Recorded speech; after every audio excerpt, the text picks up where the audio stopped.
박노원의 라디오 매거진 위켄드. 일상에서 발견하는 실용인문학 이야기 나눠보는 시간이죠. 생활 속의 인문학 이호건 작가와 함께합니다. 안녕하세요. 네, 안녕하세요. 오늘의 주제는 뭡니까? 예, 오늘은 경험이라는 주제로 이야기할까 합니다. 경험이요. 예. 경험이란 자신이 실제로 해보거나 겪어본 체험 또는 그것으로부터 얻게 된 지식이나 기능을 뜻하죠. 철학 사조에서도 경험을 특히 중시하는 이론이 있는데요. 이를 경험론이라고 부릅니다. 경험론이란 감각의 경험을 통해 얻은 증거들로부터 비롯된 지식을 강조하는 이론이죠. 경험론과 대척점에 서 있는 이론으로는 합리론이라는 게 있는데요. 합리론은 경험보다는 이성을 지식의 제일 근원으로 보는 견해입니다. 따라서 합리론에서는 지식의 기준이 감각적인 게 아니라 이성적이고 연역적인 방법이나 이론으로 정해진다라고 보는 입장입니다. 경험을 중시하면 경험론, 네. 이성을 중시하면 합리론인 네, 거죠. 그렇습니다. 경험론과 합리론은 지식을 구하는 방법이나 진리를 판단하는 방식에도 차이가 있는데요. 예컨대 카사노바 기질이 다분한 남성이 친구들을 모아놓고 이성을 사귀는 방법에 대해서 강의를 하고 있습니다. 네. 이때 듣고 있던 친구들의 반응이 다 다릅니다. 어떤 친구는 남성의 말에 아 그래 그렇군 하면서 감탄을 연발합니다. 또 다른 사람은 그래 넌 그 방법으로 실제 이성 많이 사귀어 봤니? 하고 묻습니다. 둘 중에 경험론자는 누굴까요? 당연히 후자겠죠. 예, 맞습니다. 후자는 상대방의 주장을 고지도 곧대로 믿는 게 아니라 상대의 말에 경험적 근거가 뒷받침되고 있는지를 묻고 있는 거죠. 이처럼 경험론과 합리론은 지식을 구하는 방법에 차이가 있습니다. 예컨대 데카르트와 같은 합리론자들은 인간이 태어날 때부터 본유관념이라는 걸 가지고 있다고 생각합니다. 그러니까 본유관념이란 나면서부터 가지고 있던 선천적 관념을 말하는데요. 예. 예를 들면 뭐 신은 존재한다라거나 원은 둥글다라는 명제는 경험으로 아는 게 아니거든요. 그래서 이렇게 생덕적으로 갖추고 있는 관념이란 뜻입니다. 반면에 존 로커와 같은 경험론자들은 그러한 본유관념이란 없으며 인간은 경험을 통해 관념을 형성해 나간다라고 봅니다. 따라서 카사노바와 같은 기질은 타고나는 게 아니라 수많은 경험을 통해서 체득된다라고 보는 입장이죠. 현실에서는 경험론자가 많을까요? 합리론자가 많을까요? 모르겠네요. 그죠? 네. 대체로 현실에서는 경험론자가 좀 많습니다. 경험론자 맞나요? 예. 네. 왜 백문이 불여일견 그러니까 100번 듣는 것보다 한 번 보는 게 낫다는 네. 고사청어처럼 뭐든지 직접 경험해 본 것만큼 확실한 지식은 없다라고 생각하는 경우가 많죠. 아닌 게 아니라 마라톤 42.19km를 완주하는 게 얼마나 힘든 일인지 또는 에베레스트 산 정상에 오르는 게 얼마나 짜릿한 경험인지는 말로만 들어서는 이해하기 어렵습니다. 그렇죠. 예, 그죠? 말로 예. 어떻게 알겠습니까? 그렇죠? 그 어려움을요. 예, 맞습니다. 직접 수많은 난관과 어려움을 극복하고 마라톤을 완주했거나 에베레스트 정상에 오른 사람만이 진정으로 알 수 있는 체험이거든요. 그러니까 실제 경험은 해본 적도 없으면서 잘 아는 척 떠드는 건 아는 척하는 상태이거나 기껏해야 관념적인 알매 불과한 경우도 많습니다. 그렇습니다. 오늘 이렇게 경험을 주제로 얘기해보고 있는데 네. 경험에 대해서 철학자들은 또 어떤 이야기를 하고 있나요? 예.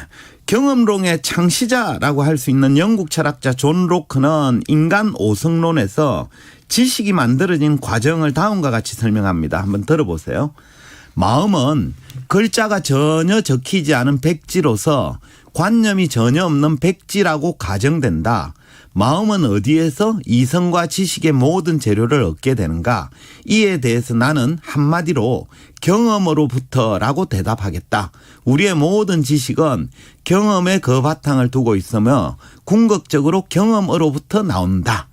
그러니까 로크에 따르면 인간은 백지 상태로 태어나서 이후의 경험을 통해 관념이나 지식을 형성해 나가는 존재다라는 뜻입니다. 예. 따라서 태어난 뒤에 아무런 경험을 해보지 못한 사람이라면 깊은 지식을 쌓는데도 실패할 가능성이 높습니다. 네, 경험이 곧 재산이라는 말에는 동의하겠는데 또 반면에 또 경험만으로 완전한 지식이나 진리에 도달한다는 보장은 또 없는 거잖아요. 예, 맞습니다.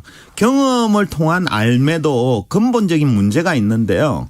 실제 경험이란 지극히 상대적 개념이거든요. 그렇죠. 예컨대 자동차 회사에서 심혈을 기울여 만든 신차가 딱 출시가 되면 그 차를 타본 사람들마다 평가가 엇갈릴 수도 있습니다. 그런 거죠. 예.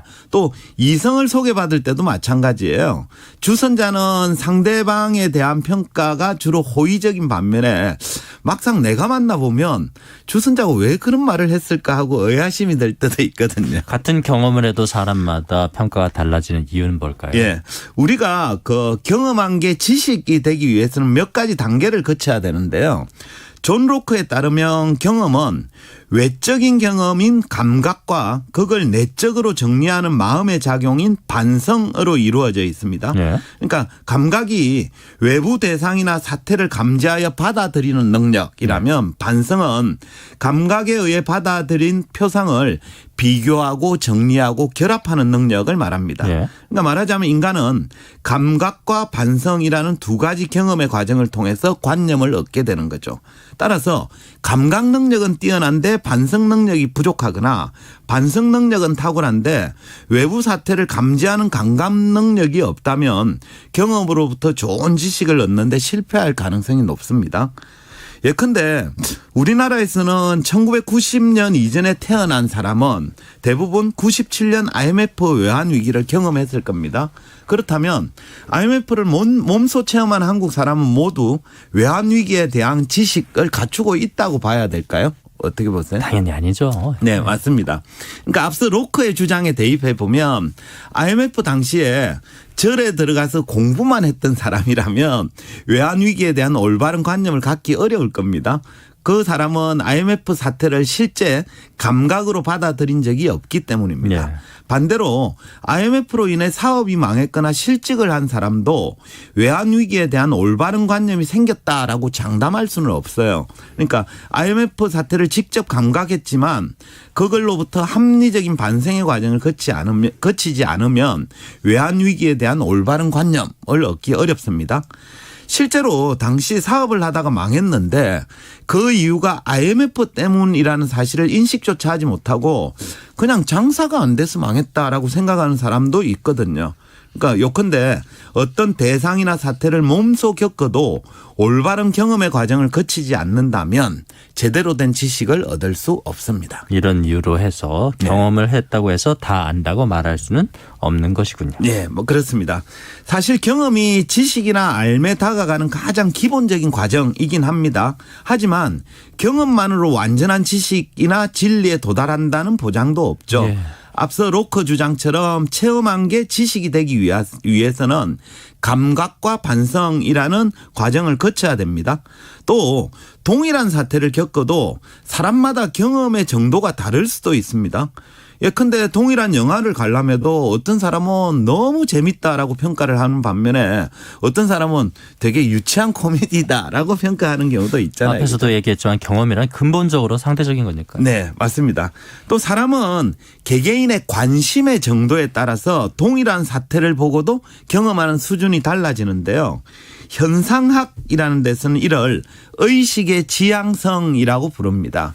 의식의 지향성이란 에드몬트 후설이라는 철학자가 주장한 개념으로 의식은 항상 지향성을 갖는다는 뜻인데요. 따라서 의식은 항상 무엇에 관한 의식입니다. 예를 들면 이런 경우인데요. 부부가 식사를 하면서 대화를 하는데 아내가 열심히 남편에게 뭐라 말을 건넵니다. 이에 남편은 미안. 내가 다시 한번 말해줄래? 내가 딴 생각하느라 못 들었어 라고 말하기도 하잖아요. 네. 그죠? 그러니까 아내가 말할 때 남편의 의식이 다른 곳을 지향하고 있다 보니까 아내의 말을 듣지 못하고 있는 거죠. 예. 그러니까 이처럼 인간의 의식은 항상 무언가를 무언가를, 지향하고 있습니다. 따라서 눈앞에 어떤 사태가 벌어지고 있더라도 내 의식이 다른 곳을 지향하고 있다면 그 사태를 제대로 경험하지 못하게 되는 거죠. 그것을 의식의 지향성이라고 하죠. 예, 그렇습니다. 이런 일 많이 자주 벌어지잖아요. 그렇죠. 맞습니다. 결국 경험론을 주장하는 학자들의 이론이나 의식의 지향성이라는 현상학의 이론을 통해 우리가 알 수 있는 사실은 우리가 경험을 통해 체득한 게 완전한 지식이나 절대적 지식이 아닐 수도 있다는 점이죠. 예. 그러니까 경험은 언제나 상대적이고 주관적일 수밖에 없습니다. 따라서 내가 경험한 사실을 기반으로 다른 사람들한테 절대 진리를 주장하면 오류가 생길 수도 있습니다. 게다가 과거 경험을 통해 얻은 사실이 여전히 지금 세상에도 통용되리라는 보장도 없죠. 그렇죠. 그죠? 예. 그래서 자신의 경험적 지식을 절대 진리라고 주장하며 타인에게 강요를 하면 자칫 꼰대라는 소리를 들을 위험성도 있습니다. 따라서 이런 경험의 불안정성을 인식하고 자기 경험이 변화된 환경이나 다른 사람한테도 여전히 유효할지 이런 것들을 좀 생각해 보는 자세가 필요하지 않나 싶네요. 예. 경험이 부족해도 위험하지만 네. 경험이 너무 많아도 위험할 수 있는 거죠. 그죠? 많은 것까지는 괜찮은데 네. 내 경험이 절대 진리다 이렇게 주장하면 곤란해지는 예, 거죠. 그렇습니다. 예, 스스로를 위기에 빠지는 일이 없도록 늘 예. 경계해야 되고 반성해야 되는 겁니다. 꼰대 소리 듣지 않으려면 예. 약간 신경을 써야 되지 않을까 싶습니다. 그렇습니다. 네. 생활 속의 인문학 오늘은 경험에 대하여라는 주제로 이호건 작가와 함께했습니다. 잘 들었습니다. 네, 감사합니다.